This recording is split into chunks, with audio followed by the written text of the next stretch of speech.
로마서 9장 12절에서 13절까지 보겠습니다.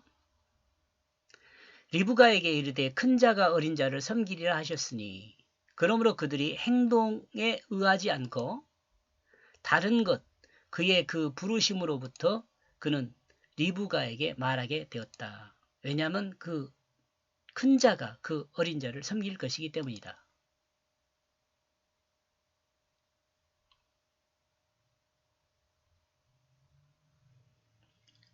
인생은 자기 마음대로 살 수 없습니다. 그죠? 여러분 뭐 인생 연륜이 있으면 뭐 이 정도는 알겠죠. 내 마음대로 사라지질 않죠. 인생은 자신들의 행동으로만 이루어지는 것이 아닙니다. 인생은 그 환경과 주변의 영향으로 불확실 속에 있죠. 모두가 경험한 내용이죠. 인생은 하나님의 부르심에 따라 그 부르심에 합하게 살게 됩니다.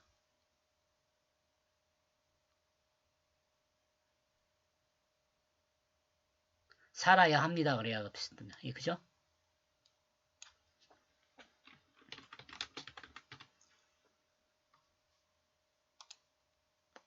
그러므로 인생이 하나님이 주신 자신의 삶을 거부하고 대적하면 자신의 인생을 대적할 뿐만 아니라 요 하나님이 주신 삶을 거부하면 자신의 삶을 대적하는 것이 돼요. 그게 꼬이게 되는 거죠.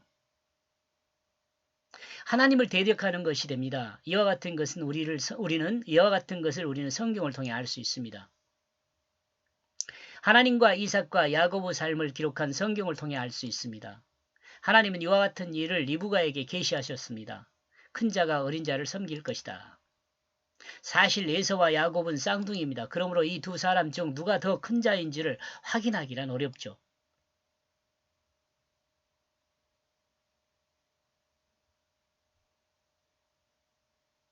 이 두 사람이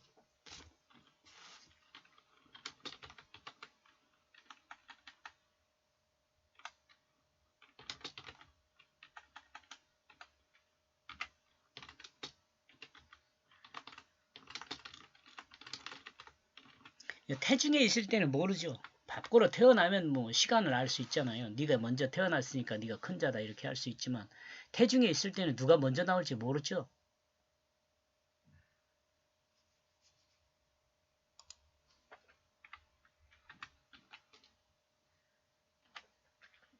다만 에서가 털이 많고 사냥꾼이었다는 것을 생각하면 야곱보다는 에서가 건장하고 남성적이라는 점에서 큰 자의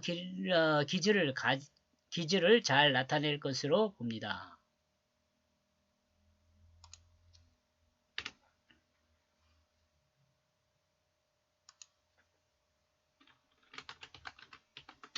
다만 출생 후 에서가 털이 많고 사냥꾼이었다는 것을 생각하면 야곱보다는 에서가 건장하고 남성적이라는 점에서 큰 자의 기질을 잘 나타낸 것으로 볼 수 있다. 이렇게 봅니다. 그러나 어쩌면 큰 자를 보이지 않을 수도 있습니다. 큰 자로. 예. 그러나 어쩌면 큰 차이를 보이지 않았을 수도 있습니다. 왜냐하면 이삭에게 축복 기도를 받을 때 에서와 야곱을 이삭은 구분하지 못하고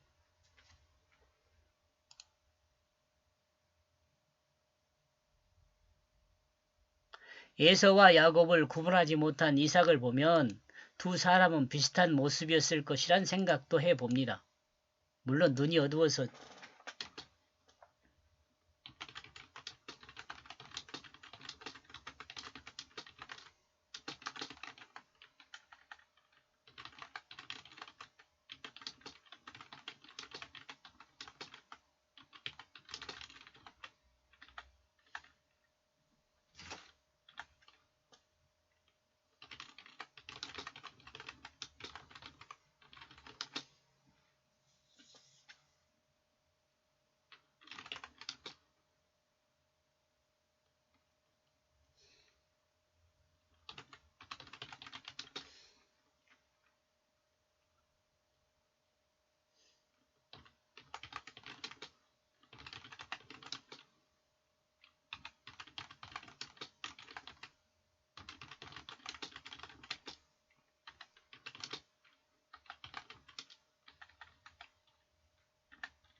왜냐하면 이삭에게 축복 기도를 받을 때 에서와 야곱을 구분하지 못한 이삭을 보면 두 사람은 비슷한 모습이었을 것이란 생각도 있습니다.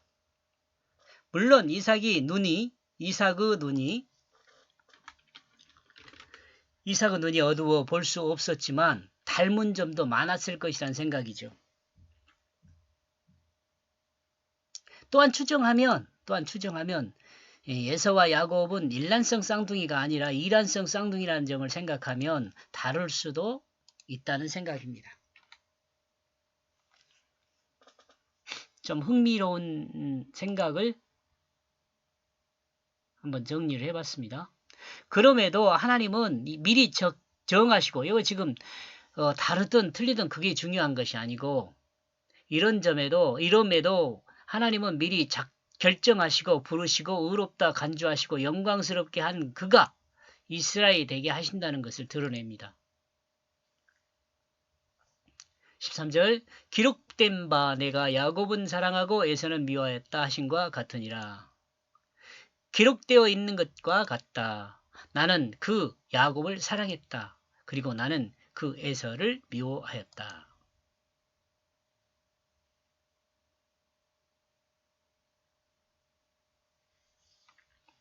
이 부분에서도 우리가 좀 생각하면요. 인격만 생각하면 안 될 것 같아요. 야곱의 인격, 에서의 인격.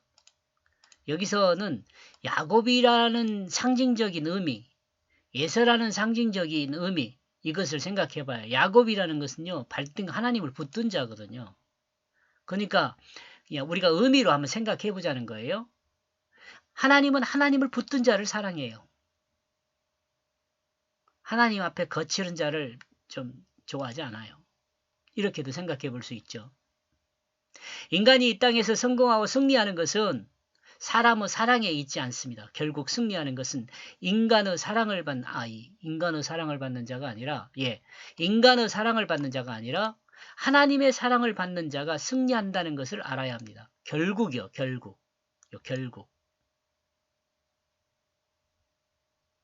여러분 한번 생각해 보면은요. 예서도 뭐 그렇게 인간적인 생각으로 예서도 뭐 그렇게 실패한 인생을 산 것은 아니에요.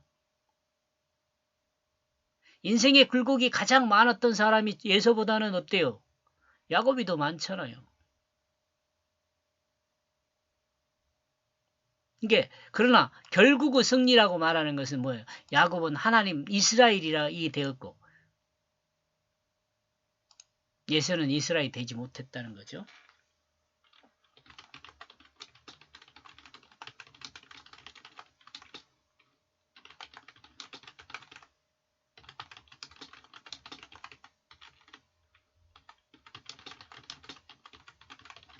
이것이 결국이죠.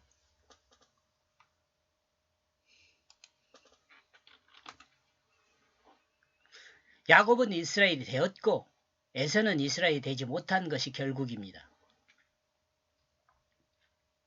우리는 여기서 야곱의 이름이 발꿈치를 잡다는 의미를 부정적인 생각으로만 가지면 안 됩니다. 이것이 발꿈치를 잡다, 발뒤꿈치를 잡다라 그래갖고 여기 속이는 자 이렇게 야곱을 많이 이해하잖아요. 성경에 또 그런 기록이 있으니까. 그런데 이제 저는 생각해요. 왜냐하면 하나님은 야곱을 부정적인 생각으로 사랑한 것이 아니잖아요. 하나님은 야곱이 발꿈치를 붙들기에 좋아하는 것이 아니라 하나님을 붙들기에 좋아하는 거죠.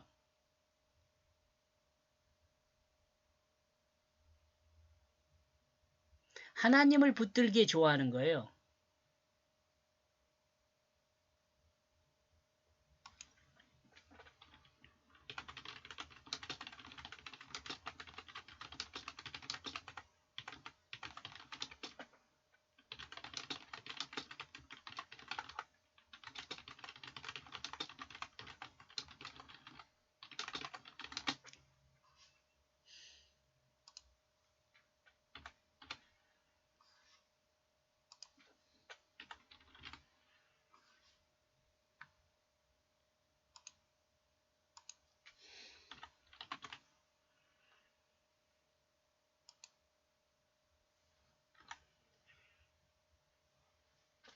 나와 여러분이 하나님을 붙들잖아요. 또 말씀을 붙들잖아요. 하나님 좋아해요. 기뻐해요. 이제 우리는 이제 붙든 상태에 머무르는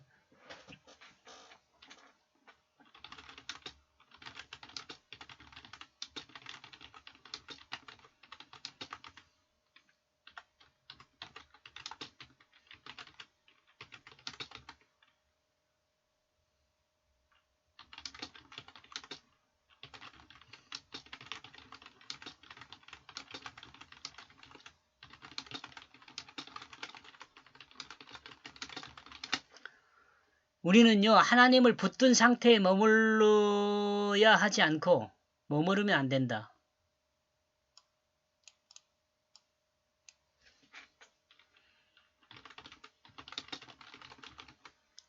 머무르면 안 돼요.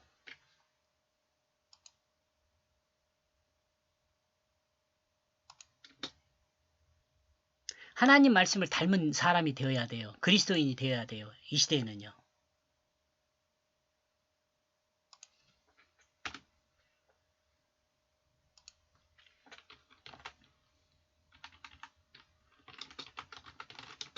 그리고 이 시대에 우리는 하나님 말씀을 붙든 상태에 머무르면 안 됩니다. 하나님 말씀을 닮은 사람이 되어야 합니다. 그리스도인이 되어야 한다고요. 예수를 닮은 사람이 되어야 한다. 그런 의미로 우리가 이해하면 되겠어요. 하나님은 하나님을 붙든 자를 좋아하시고 또한 하나님을 붙든 자를 하나님 말씀으로 다스려 주십니다. 하나님을 붙든 자는 하나님께 자신의 삶을 맡기는 자가 됩니다. 그리고 하나님께 자신의 삶을 맡긴 자는 하나님을 믿는 자입니다. 이와 같이 믿는 자를 하나님은 의롭다 하시고 의롭다 하신 자를 영화롭게 하시고 영화롭게 하신 자를 하나님의 아들이 되게 하여 주셨다는 것이며 또한 영생을 주셨다는 것을 볼 수 있습니다. 왜냐하면 이와 같은 삶은 하나님의 은혜를 받은 사람이며 또한 새 생명으로 거듭난 그리스도인이기 때문에 그렇습니다. 이렇게 해서 6절에서 13절까지 내용을 정리를 하면 걸 보면은요. 하나님의 목적을 따라 부르신 약속의 아들이 있다. 하나님의 목적을 따라 부르신 약속의 아들이 있다. 이렇게 정리해 보았습니다. 여기까지 보겠습니다. 고맙습니다.